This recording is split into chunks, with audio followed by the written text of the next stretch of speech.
Magandang tanghali po sa lahat, Luzon, Visayas, Mindanao, kung saan kayong panig ng mundo po. Nagbabalik po ako rito sa aking YouTube channels.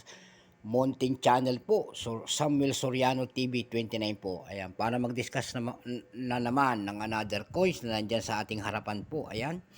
Magandang tanghali sa lahat, Luzon, Visayas, Mindanao, kung saan kayong panig ng mundo. Lalo-lalo na ang aking mga subscriber po. Thank you so much po sa lahat. Yung mga hindi pa po nakapag-subscribe, at gusto nyo ang ganitong mga topic po about coins ang ating pinag-uusapan, ayan, pwede kayo makapag-subscribe, like, and share para ma-update po kayo sa mga latest kung gagawin mga video po. Ang pag-uusapan po natin ngayon ang kilalang kilala noon na Agila. Agila ng Katarungan. Ayan po. Ayan po, Agila. Pagkatalikod po, 50 centimos po na Agila. Doon sa nakaraang video ko po, mayroon na ako ibinilag nito. Pero ito po ay year by year at magkakaiba ang kanyang presyo po. Ayan.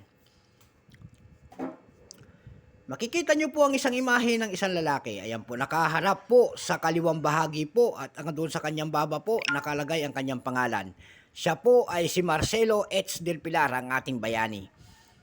Ayan po, doon po naman sa pinakababa po, makikita nyo po ang year 1984 po. Doon naman sa kanyang pabilog na kanyang ulo po, nakalagay ang Republika ng Pilipinas po. Pagkatalikod po natin, ayan.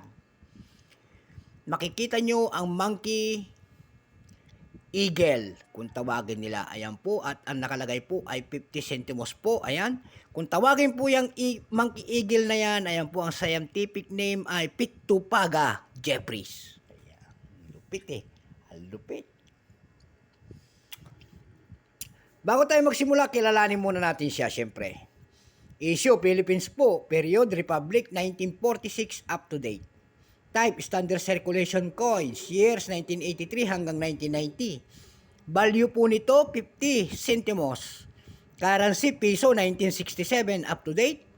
Composition po nito ay copper nickel. May bigat po itong 6 gram.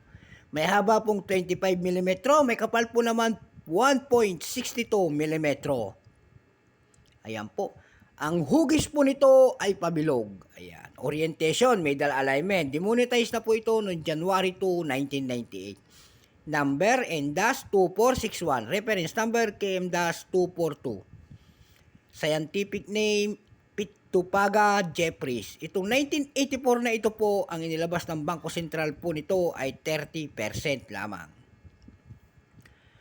Ayan, 36% lamang, pero maganda pa oh. Marami ng gas-gas, pero maganda pa. Kita pa ang kanyang bigote oh. Ayan po. 36%. Mayroon ng presyo po doon sa ating numista.com po. Nilagyan na pa siya ng pressure selling price. Yung kanyang very fine po ay 27 pesos. Extra fine, 30. Almost uncirculated po nito, 42 pesos. Uncirculated po nito ay 60 pesos only.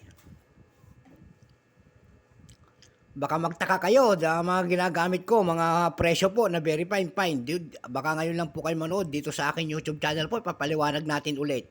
Sa lahat ng coins po, may basehan ng ating mga kolektor. Ayan, may sinasabi sila na very fine, very good. Ayan, extra fine, almost uncirculated, at saka uncirculated po. Ayan.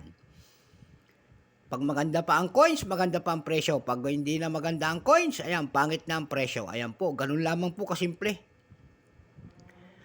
Ito po 1984 na ito, kung ilang piraso po ginawa ng ating Bangko Sentral po, ito po ay 121,408,000 piraso.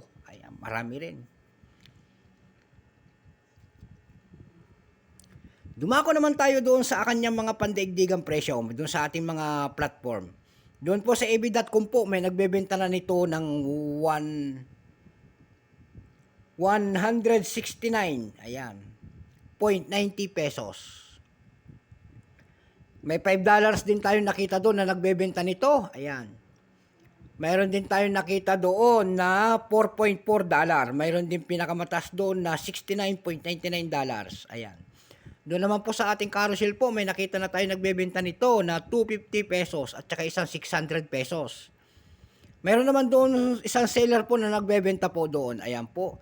Siya po ay si MJB 2018. Yung kanyang itong ganito po na 1984 po, binebenta niya ng 3,500 po. Ayan, yung seller po ay si MJB 2018 ang nakalagay. Ayan po, 3,500 po ang kanyang coins. Ayan.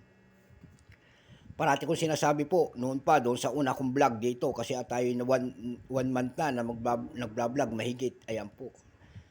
Lahat po ng ating coins, ayan po, kung kayo may hawak, malaya po kayo magpresyo niyan. Ayan po. Wala po tayong pakialaman sa presyo po. Kung ito pong akin, gusto kong ipresyo po ito ng 10,000 pesos, yan. Okay lang po. Swerte niya po at nakapasok na siya sa ating mga online selling. Ayan po. So hanggang dito na lamang po, Luzon, Visayas, Mindanao, kung saan kayong panig ng mundo po. Magandang tanghali po. God bless.